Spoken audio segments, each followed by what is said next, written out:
Alright, so this is a place that I've heard of before. It's called Goldfield, Nevada. There's a sign here. I'm gonna put the camera up close to it. Let me just show you the sign here and you can read it. Sounds like it started off as a silver mine and then was later a gold mine. So let's go and check it out, shall we? So there's a place over there with a flag flying, a little radiator. It might be where you check in. I don't know if you're supposed to check in. Now my understanding, there's only 7 people living here, so it seems like there's a lot more than that hanging around here.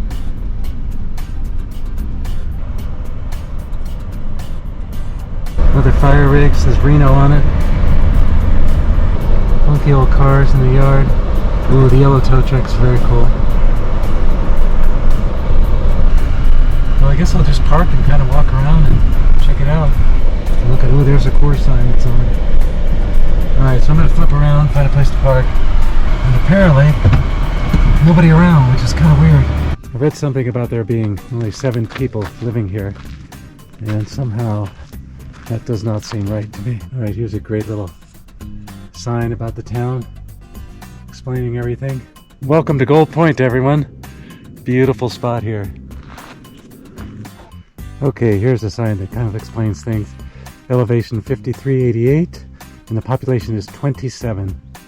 The do's and don'ts, and then it says please register heritage. So I don't know what that means, but I certainly will register if I'm given the chance. Got some cool old rigs here. Boy, this one's really in rough shape.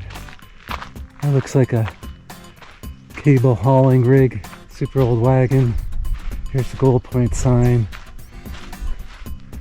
Fire rig with an old gas pump. Interesting. Here's the post office. Still has an open sign on it, but County of Esmeralda. And that is the county that we are in.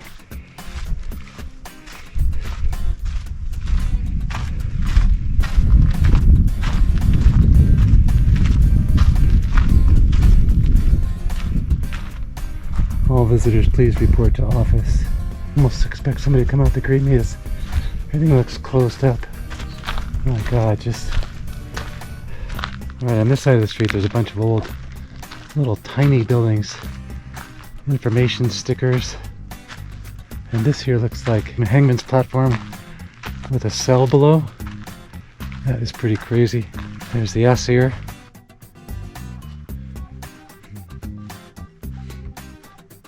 More tiny cabins. So I guess the town went through several names. It wasn't a gold mining town until 1932. And that's when it was named Gold Point. Hornsby Town Site and Telephone Company.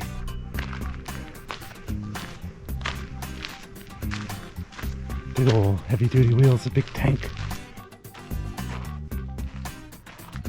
This is an old Caterpillar rig, and presumably it's a big old massive compressor. Oh yeah, the sign there says Chicago Pneumatic, and the engine and the rest of the structure is made by Caterpillar. A bunch of pans hanging on a big old funnel. There's another machine.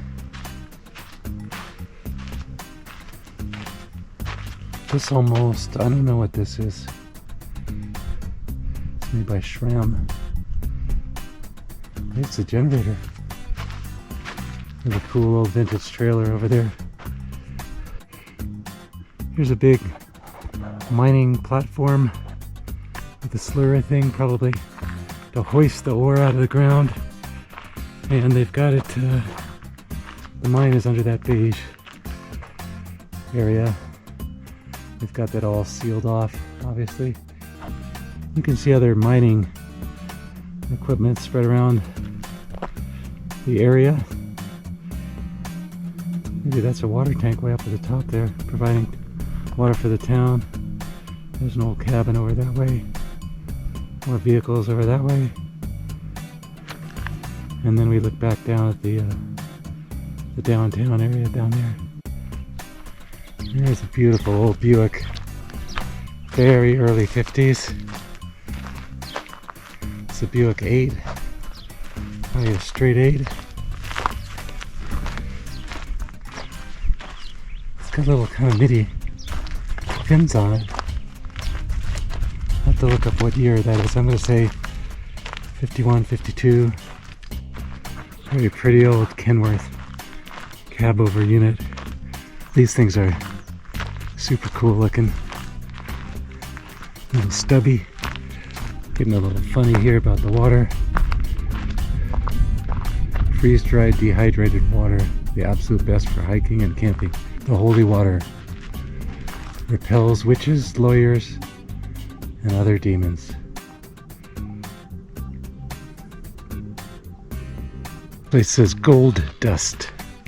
Not sure what that's about. Maybe that's where they collected some of the ore and weighed it and paid people out. All these old funky cabins. They're in surprisingly good shape. This place here is called Mitchell's Mercantile. This is no trespassing. Might be somebody in there, but cool old mobile gas pump. Very nice. Seems like this area is where the kind of more where the folks live, kind of.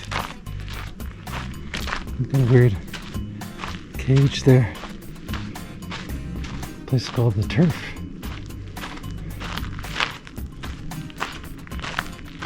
Saloon and grill. And it's a private residence. Kind of thinking the folks around here don't mind you coming around and looking at the town and checking it out. Sorry, I'm probably backed up. But they just put on their places, yeah, come on by, check it out, but it's a private residence, so they don't want you, like, you know, going inside and bothering them and all that business, so that's fine. Okay, so as you can see, it's a nice paved road as you come in. Well, as you get into the main part of town, it turns to dirt, and that's kind of the end of the paved road. Apparently the county has paved it nicely for the folks up here to make it a visitable place. I reckon I've seen at least 4 fire vehicles, and this is one of them.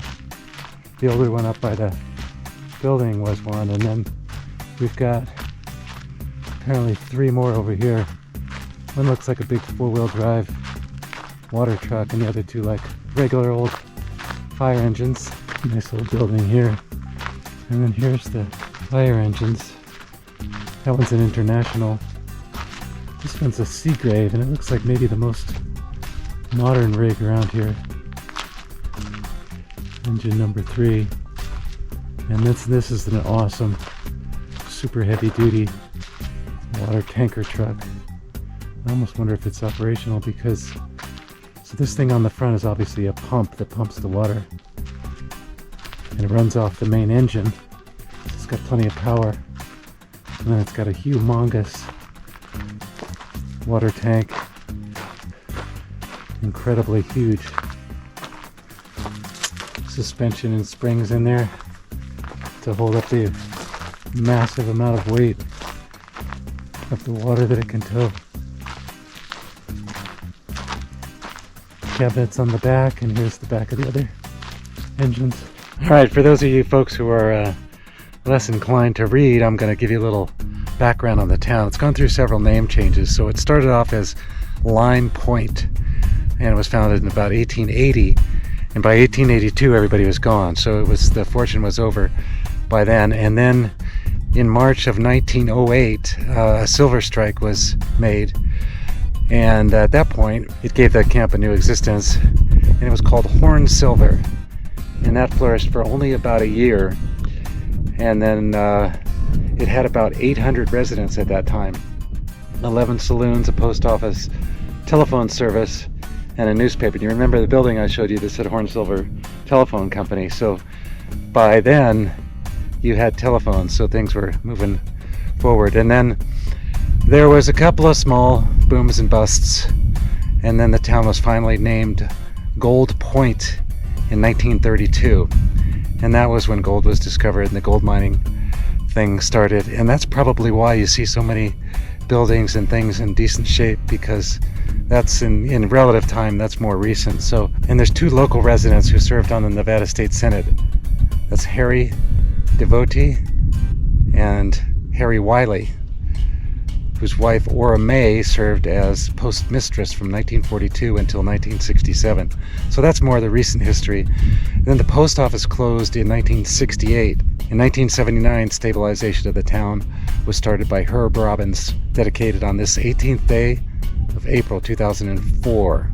This is all from this sign that I've been kind of reading, but it's got a great history. There was gold here the whole time, but they needed the technology that they had in the later times in the 1930s and whatnot, because I think one of the differences in mining as it got later from the 1800s on to the 1930s is the power of the machinery that was used. So in the 1930s, of course, they could dig a lot faster and go a lot deeper, whereas in the 1800s, you know, it was all kind of pick and shovel and really slow. So the gold that was found here later might have not been viable in the earlier times. I mean, maybe they knew about it, but it was just too much work to get the gold. And then in later times, gold was harder to come by and it was worth more money. So you could bring in the bigger machines and do the extra work to extract the gold out of the ore. So anyway, I'm talking about stuff I don't really know about, but I'm just guessing. So anyway, there's some good information for you. All right, folks. Well, thanks for coming along on this little tour of Gold Point, Nevada. Really fun place. Recommend that you visit. I'm kind of surprised I didn't see anybody. There's supposed to be 27 or so people here, and there were definitely some residents that said private, don't enter and stuff, but I think they're just all, you know, keeping to themselves and being cool, and that's fine. So anyway, I do recommend checking this place out. It's pretty fun. I'm going to try to find a place to camp a little down the road, and we'll see what tomorrow brings. So in the meantime, thanks for coming along. Don't forget to subscribe if you want to see more adventures like this, and until next time, thanks for watching.